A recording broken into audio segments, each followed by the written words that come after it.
మన ముచ్చట్లలోకి స్వాగతం. ప్రతి క్షణం వింటూ చూస్తూనే ఉండండి మన ముచ్చట్లు. అందరికీ నమస్కారం. ముందుగా తెలుగు మీడియా మిత్రులు క్షమించాలి, ఇందాక చిన్న కన్ఫ్యూజన్ అయినట్టుంది, మీ లంచ్ టైం మిస్ అయినట్టుంది, ఏమనుకోవద్దు, క్షమించాలి.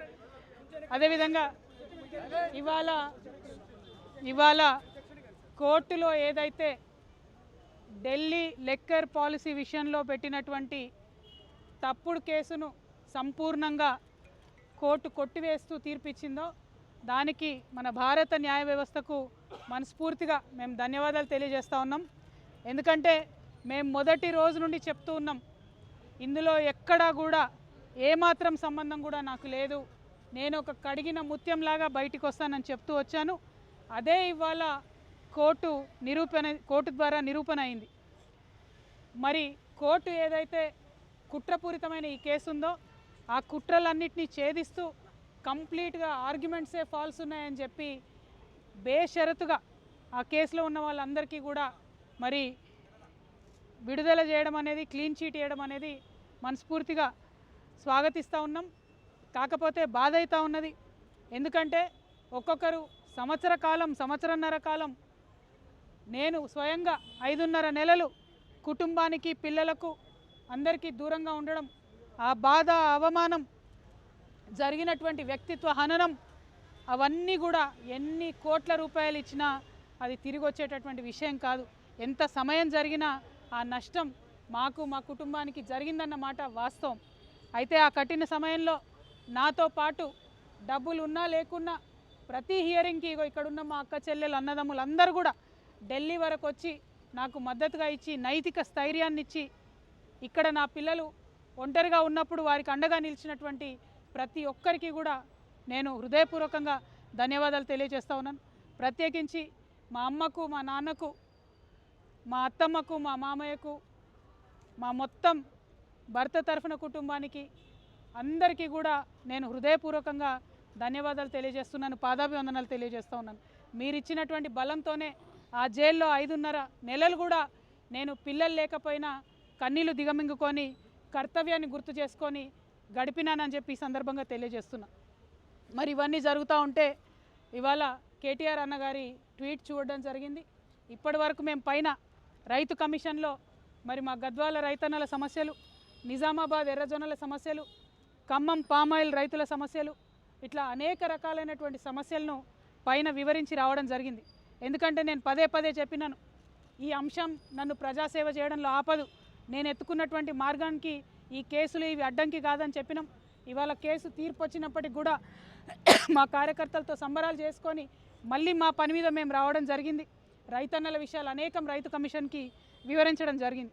మరి వివరించి బయటకు వస్తున్నటువంటి సందర్భంలో కేటీఆర్ అన్నగారి ట్వీట్ని నేను చూడడం జరిగింది. అందులో వారు మరి ఒక పక్క కంగ్రాచులేషన్స్ చెప్తూనే ఇంకొక పక్క మా ప్రభుత్వం పడిపోవడానికి ఈ కేసే కారణం అన్నట్టుగా అర్థం వచ్చేలాగా వారు ట్వీట్ చేయడం జరిగింది. ఇవాళ నేను పొద్దున్నుండి బీఆర్ఎస్ పార్టీ సోషల్ మీడియా ఏదైతే అనేక రకాలైనటువంటి కమెంట్స్ చేస్తూ ఉన్నారో, ఏదైతే మొత్తం బీఆర్ఎస్ పార్టీ ఇక్కడ రాష్ట్రంలో ఓడిపోవడానికి ఈ కేసే కారణమని ఒక ట్విస్ట్ ఇచ్చే ప్రయత్నం చేస్తూ ఉన్నారో, వాళ్ళందరినీ కేటీఆర్ రామారావు గారిని సూటిగా నేను ఒక ప్రశ్న అడుగుతా ఉన్నా. నా మీద కేసు పెట్టింది ఎందుకోసం? పార్టీ కోసం కాదా? ఈ మాట కేసీఆర్ గారు చెప్పలేదా? మరొకవేళ నా మీద కేసు పెట్టింది పార్టీ కోసమే అని మీ అందరికీ తెలిసి ఉంటే ఇవాళ మీరు ఏదైతే ట్వీట్ చేసిండ్రో అది నిజమే అయితే నేను జైలుకు వెళ్ళేంత వరకు కూడా ఒక్కసారి కూడా మీరు ప్రెస్ మీట్ పెట్టకపోవడం ఎందుకు? కేసీఆర్ గారు ప్రెస్ మీట్ పెట్టకపోవడం ఎందుకు? ఇంకా పెద్ద నాయకులు ఎవరు కూడా మాట్లాడకపోవడం ఎందుకు?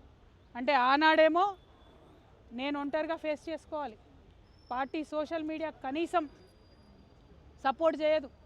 ఆనాడు బీజేపీ సోషల్ మీడియా అంతా నేను అత్యంత పవిత్రంగా 9 రోజులు అన్నం మెతుకు తినకుండా బతుకమ్మ చేసే వ్యక్తిని నేను. అత్యంత పవిత్రంగా నేను బతుకమ్మ ఎత్తుకొని ఈ జాతి సంస్కృతిని చాటి చెప్పినటువంటి బిడ్డను నేను.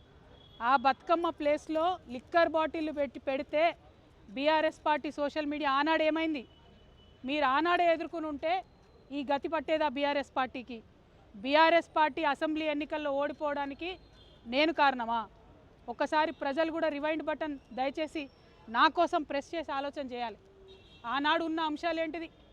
ఇండ్లు ఇవ్వలేదన్న అంశం, ఉద్యోగాలు ఇవ్వలేదన్న అంశం, దోపిడీదారులకు టికెట్లు మార్చమని ఎంతమంది మొత్తుకున్నా మార్చకుండా వాళ్ళనే మళ్ళీ ప్రజల మీద రుద్దాలనేటటువంటి చేసిన ప్రయత్నం, ఈ అంశాలు కాదా ఆనాడు చర్చలో ఉన్నాయి? అన్నిటికన్నా ఎక్కువ అహంకారం అనేటటువంటి అంశం కాదా చర్చ? ఇవాళ వచ్చినటువంటి తీర్పుని అనుగుణంగా మలుచుకొని బీఆర్ఎస్ పార్టీ ఓటమిని నా మెడలో వేయాలని చూస్తున్నారు. ఇది కరెక్ట్ కాదు. కేటీఆర్ గారు, మీరు ప్రజలకు జవాబుదారీగా ఉండాలి. You are living in a denial my dear brother. Accept the fact, understand what he's happen during that election, take steps accordingly, fight it out in people. Do not blame me for this.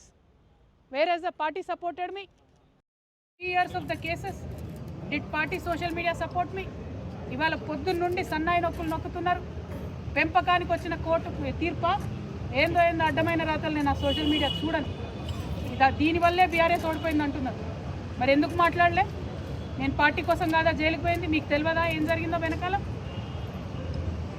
నా మెడలో party ఓటమిని వేయాలని చూస్తే ప్రజలు కూడా హర్షించరు. ఇవాళ నేను కోరేది ఒక్కటే, నిజాలు చెప్పండి దయచేసి. నేను ఆనాడు నిజమే చెప్పి నాకు సంబంధం లేదని ఇవాళ న్యాయస్థానం కూడా నా నిజాన్ని సమర్థించింది. రేపు 2 నెలల్లో నేను కొత్త పార్టీ పెట్టబోతా ఉన్నా. ఆ దేవుడు ఆశీర్వాదంగానే ఇవాళ తీర్పు వచ్చిందని చెప్పి